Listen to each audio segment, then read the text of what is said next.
So let me start with, in your mind, where has this all started? Oh, man. When you say where has this, what we're clearly talking about is the funk that the Eagles are currently in, where it seems like they can't do anything right. Is that? Because we can really kind of, if we want to peel back all the layers of the onion, we could talk about the first 10 games of being 10-1, but all those sort of opportunities that opponents didn't capitalize on, that was gift wrap for them, that made us realize that, remember, when the Eagles were 10-1, they had the lowest margin of victory, combined margin of victory of any team at that point that had double-digit wins. They're only like a plus 43 through 11 games, which means on average you're only outscoring your opponent by about 4 to 5 points, right? So there were a lot of close games that they won, but we all looked at that as resolve, resiliency, no Super Bowl hangover, mental toughness, and somewhere along that line, if you really want, I think the 49ers game kind of broke them. They clearly realized, like we all did that day, guys, that they were not on the same level as the 49ers. And the mistakes that they were able to overcome were not going to be able to be replicated against a team like the 49ers. And then the next week when they lost, right, to Dallas in a similar fashion, not as bad, but where they were just outclassed, is when you started to realize that this team was a flawed team. It wasn't an elite team. They were starting to come back to earth. And then I would say that is sort of where organizationally the panic button started to get pushed, that forced them to want to look at their defensive play caller, change that. And since that point, obviously, it's been downhill to the point now where even the offense, which we talked about throughout the year as not being great, has really been also impacted and is not progressing. In fact, is regressing as well. Right, so they lose the game to San Francisco, they lose the game to Dallas, and now doubt starts to creep into their mind. They get this idea to change the play caller, that might save the season. Do you think that there became a divide for people that said, what are you doing to decide here? This isn't fair. And do you think that's a possibility of why we're seeing what we're seeing defensively?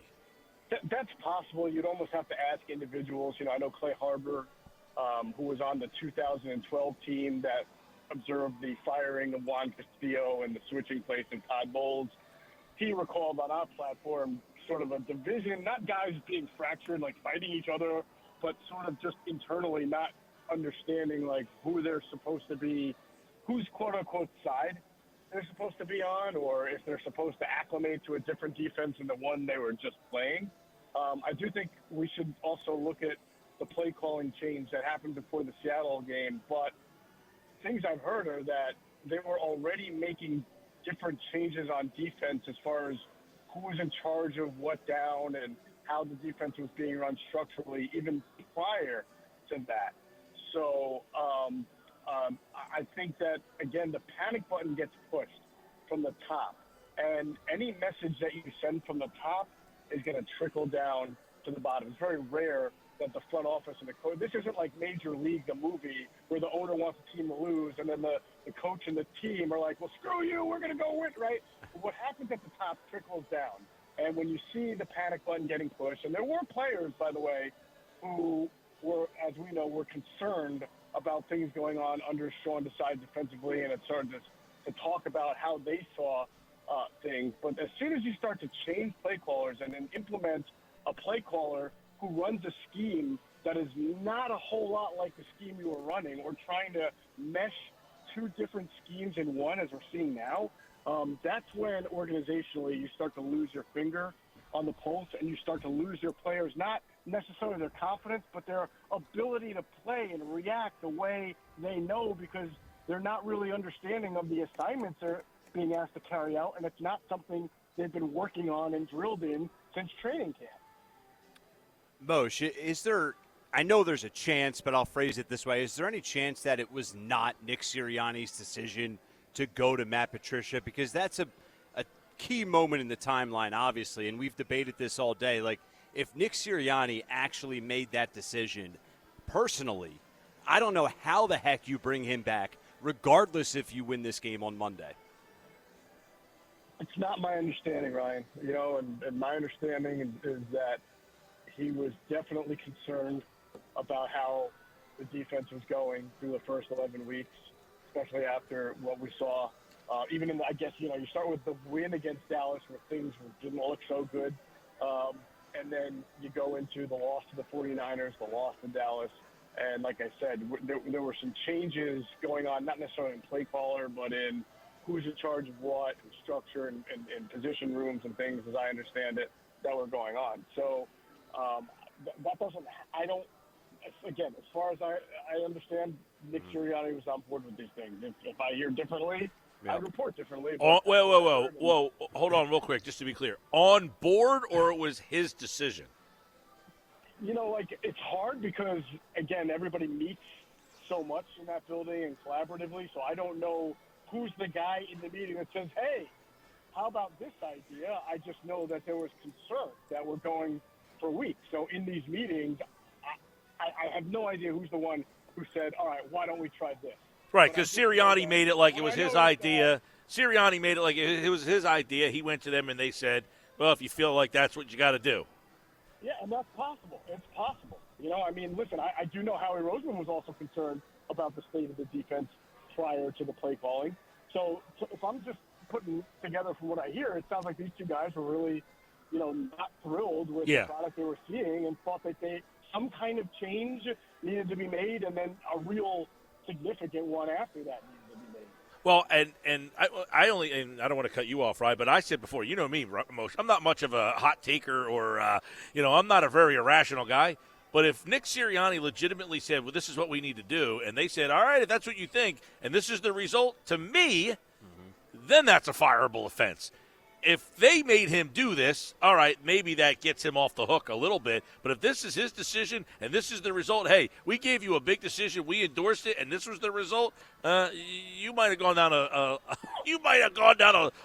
dark path. A path that you didn't want to go down. But we'll sign off on this. But if this doesn't work, it's your ass on the line. And guess what? If it was his decision and this is the result, his ass should be on the line. Well, fireable offense is a very, it's sort of an open-ended, label. You could make an argument that if you're the head of the organization, whether you're the owner or the president, and you say, I agree with this move, then maybe the GM should bear responsibility for it too, because ultimately the GM would have the final say in that kind of move and say, no, we got to stick. This is a process. You hired this guy for a reason. You got to see it through thick and thin, and that didn't happen either. I made this point on the post-game show and the podcast this morning. I understand that when players voice concerns, it makes you feel like that there is something that you have to do because you need to have the players bought in. But I think if I were in that situation, I would say to the players, if they were concerned, and by the way, I never heard that any player disliked Sean Desai. It wasn't a personal thing. I just think it was about the structure of the defense in the way I heard about it, just some of the things they were doing. But I would have to explain to the players, look, you don't like it, but here's the alternative. We can't just hire some guy off the street to call this defense. The guy that we have in-house, he's been a defensive coordinator before and had success, but not in this scheme. So if I am going to make a change and put a different play caller in place, you may not get the results you think you're going to get. And you have to understand that there is going to be a byproduct and an unintended consequences to that, too. Like, somebody has to have the vision in the room, which I think is almost common sense to say, if we put Matt Patricia in charge of this defense that he has not coached before with personnel that he's not used to, you might actually see less results, and you might actually take a step back. You might take a step forward. I don't know, but there's enough evidence to suggest you could take a step back. I think that maybe voice of reason might have been lacking, as we look at it now in retrospect, which is easy to do. But I just don't understand how they expected that to work out. And I don't understand over the last 2 games how you're using guys like Josh Sweat and Hassan Reddick like 3-4 outside linebackers, rush and cover guys, where those guys are 95% rush guys, and occasionally you drop them back into coverage when you're zone blitzing, but not the way they've been used over the last few weeks. Mo, should we fear that Jalen Hurts is potentially a bigger part of these issues than maybe we assume him to be, right? Like for me, it's Nick Sirianni, it's Brian Johnson, lack of creativity, lack of game plan, scheme. Same goes for defense, as we've been discussing. But, Jalen Hurts, injuries aside, should we fear that maybe he's not the MVP we thought he was last year?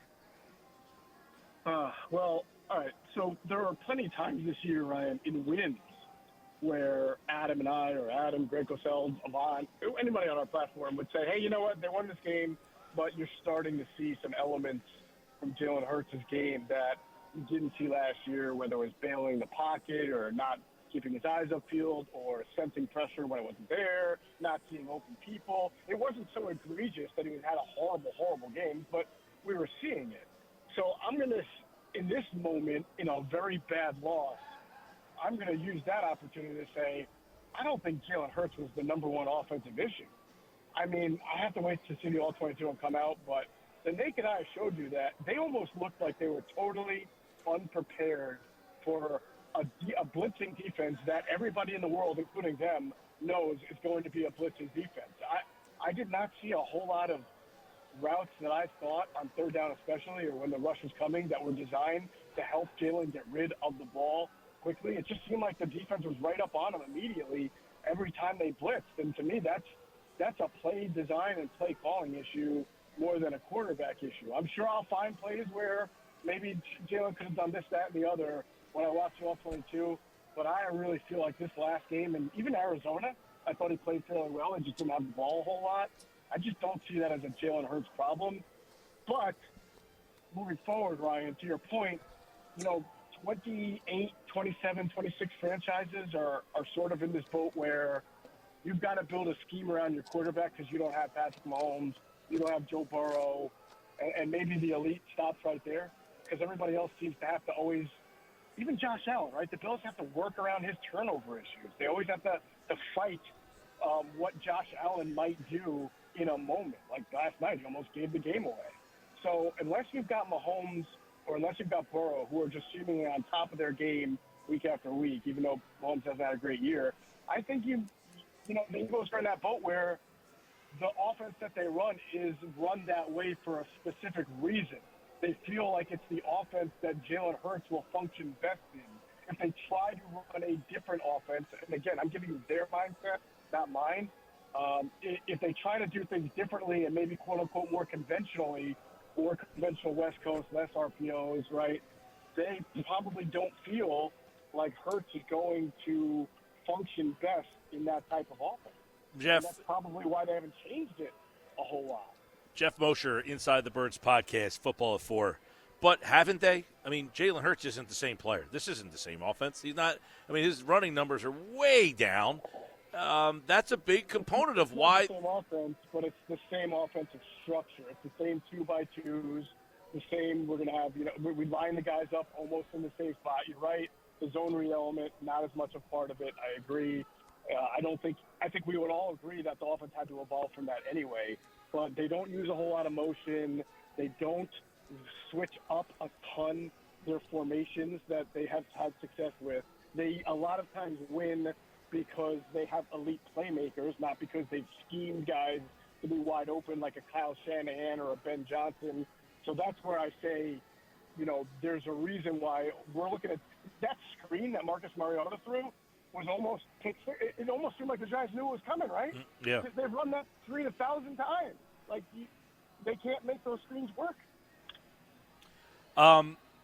In your mind, last year you had Sirianni as the head coach, and then you had Shane Steichen running the offense and John Gannon running the defense.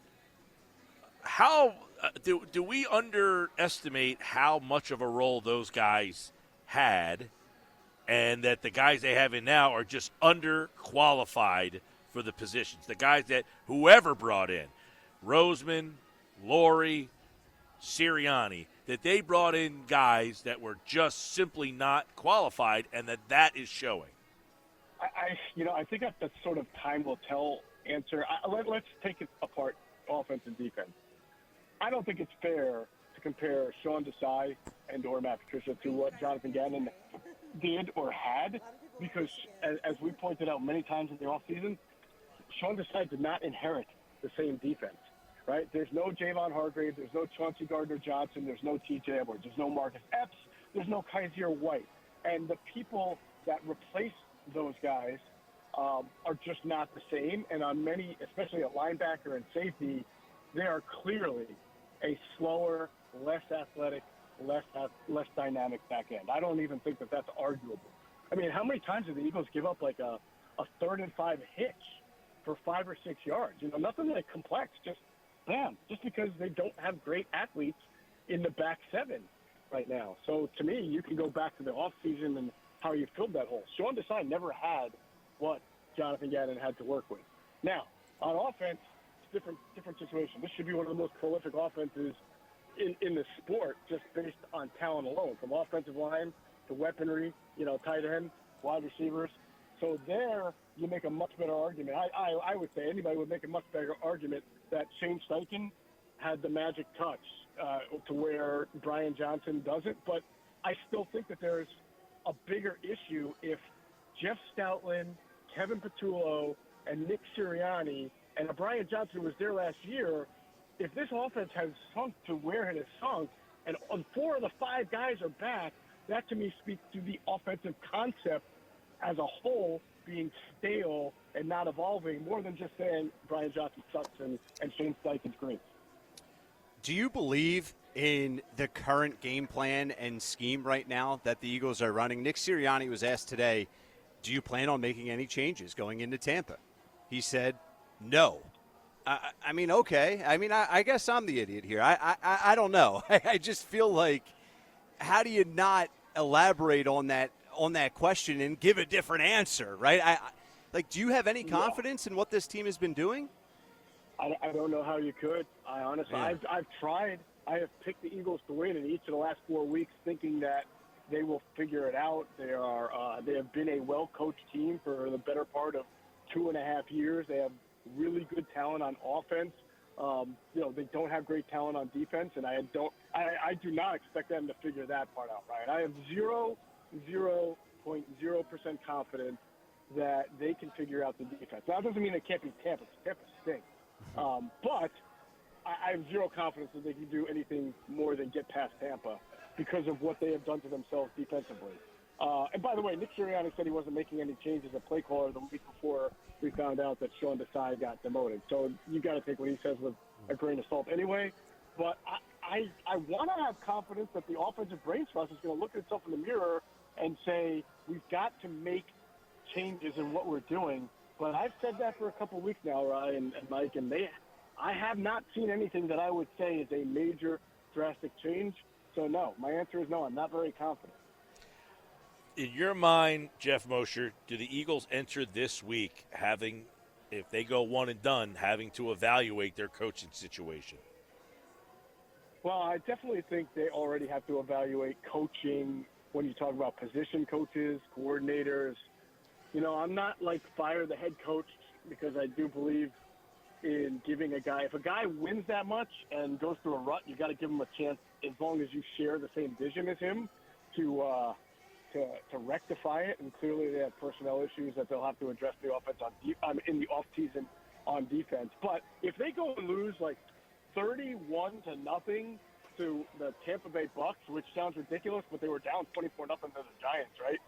If they get emasculated and humiliated by the Bucks and show absolutely no improvement, then I do think Jeffrey Lurie, Howie Roseman, and Nick Sirianni have to have a discussion. And the discussion has to be, what was your vision for rectifying the wrongs at the end of the year? And if Nick Sirianni said, well, we're going to practice harder or tighten it up, and then maybe you have that vision problem that Jeffrey Lurie alluded to with Doug Peterson when he fired Doug Peterson, and you might have to make a change. But, man, that just invites a whole lot of questions about everybody's acumen in that building, from the owners to the GM to the coaching to how they vet coaches, how they hire, how they fire, and all of that involved. But I feel like we've had that conversation before anyway. Well, it's interesting you say this as we wrap up with Geoff Mosher for Football at 4 is, this is a team that, they've had a bad season here or there or what we deem to be a bad season. This team won 11 games. They went to the Super Bowl last year, and yet it feels like a team that is 5-14 or 5 and what the math would be, 12. With 5-12 with this 17 game. You know what I'm saying? Like it feels like real quick before we roll. Did you hear Goddard's comment? I did. About the fact that they kind of we made the playoffs once we clinched. We're just. I gotta say though, I feel like having been in this situation for almost 20 years, when you're in the locker room after tough losses and losing streaks, guys don't know. Like, they literally can't tell you right now why they're this bad. They may have like some theories on play calls and things like that, but nobody to a man in that locker room believes that they're a terrible team that would lose 5 out of every 6 games they played. So when that happens, I often find that you hear guys sort of thinking out loud and grasping at straws, and it sounded to me like he's spitballing. Like, he's like, I don't know, we clinched and we thought we had it wrapped up. Right. And I don't really believe that in the last 3 weeks in their minds they were like, screw the Cardinals, screw the Giants, we're in the playoffs. I mean, there's just no way after you lost back-to-back games against the Niners and against the Cowboys that you went into that last leg of the year thinking you were on great terms. Of course you knew you had to get better to beat those teams, right? So I just don't believe that if they did do this stuff nonchalantly, I think it might have been subconscious, and maybe that's what Goddard was saying. Like, they didn't realize it, but they were sleepwalking when they needed to work even harder. That's how I feel like it came out of his mouth. All right, Geoff Mosher, Football at 4. Listen to the podcast, of course, of Inside the Birds. They've got plenty more on what is, you're going into the playoffs. This is supposed to be a time of kind of like a rebirth and, hey, let's go. Let's get ready for this run. And it feels like a team that is getting ready for the offseason. But Football at 4 will have you covered the rest of the week here leading up to Geoff Mosher back here on Monday for Eagles and the Bucks. And we are live at the Gallery Bar booking games. And he was kind enough to join us here on the Sports Bash Live on 97.3 ESPN. Thanks, Moshe. You got it, guys. Take care. All right, Mosher is back on Wednesday. We'll have news, I guess, on A.J. Brown and some of the other stuff maybe by then. The Eagles, they like to kind of play coy with all this stuff. Yeah, they're not going to give us anything all week. We all know that.